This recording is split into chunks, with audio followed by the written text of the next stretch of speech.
Dasuya Hajipur road ਤੇ ਪਿੰਡ ਰਣਸੋਤਾ ਤੋਂ ਚੜ੍ਹਦੇ ਪਾਸੇ ਸਥਿਤ ਪਿੰਡ ਸਹੋੜਾ ਕੰਡੀ 'ਚ ਪਹਾੜੀ ਦੇ ਸ਼ਿਖਰ ਤੇ ਪ੍ਰਾਚੀਨ ਸ਼ਿਵ ਮੰਦਿਰ ਗਗਨਜੀਤ ਦਾ ਟਿੱਲਾ ਸੁਸ਼ੋਭਿਤ ਹੈ।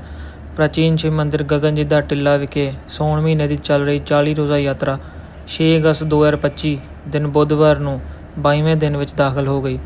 ਇਸ ਦਿਨ ਦੀ ਤੜਕਸਾਰ ਤੋਂ ਹੀ ਸ਼ਿਵ ਭਗਤਾਂ ਦੀ ਆਮਦ ਸ਼ੁਰੂ ਹੋ ਗਈ ਅਤੇ ਸ਼ਿਵ ਭਗਤਾਂ ਨੇ ਟਿੱਲੇ ਤੇ ਪਹੁੰਚ ਕੇ ਆਰਤੀ ਪੂਜਾ ਕੀਤੀ। ਸ਼ਿਵ ਭਗਤਾਂ ਨੇ ਪਵਿੱਤਰ ਸ਼ਿਵਲਿੰਗ ਦੀ ਪੂਜਾ ਅਰਚਨਾ ਕਰਕੇ ਜਲ ਵੀ ਚੜ੍ਹਾਇਆ। ਇਸ ਤੋਂ ਪਹਿਲਾਂ ਸ਼੍ਰੀ ਗਣੇਸ਼ ਜੀ ਦੀ ਆਰਤੀ ਕੀਤੀ ਤੇ ਨੰਦੀ ਜੀ ਅੱਗੇ ਨਤਮਸਤਕ ਵੀ ਹੋਏ। ਟਿੱਲੇ ਤੇ ਸਥਿਤ ਮਾਤਾ ਰਾਣੀ ਜੀ ਦੇ ਮੰਦਿਰ 'ਚ ਅਤੇ ਸ਼੍ਰੀ ਹਨੂੰਮਾਨ ਜੀ ਦੇ ਮੰਦਿਰ 'ਚ ਵੀ ਆਰਤੀ ਪੂਜਾ ਕੀਤੀ ਗਈ। ਉਪਰੰਤ ਧੂਣੇ ਤੇ ਵੀ ਮੱਥਾ ਟੇਕਿਆ ਅਤੇ ਲੰਗਰ ਵੀ ਛਕਿਆ।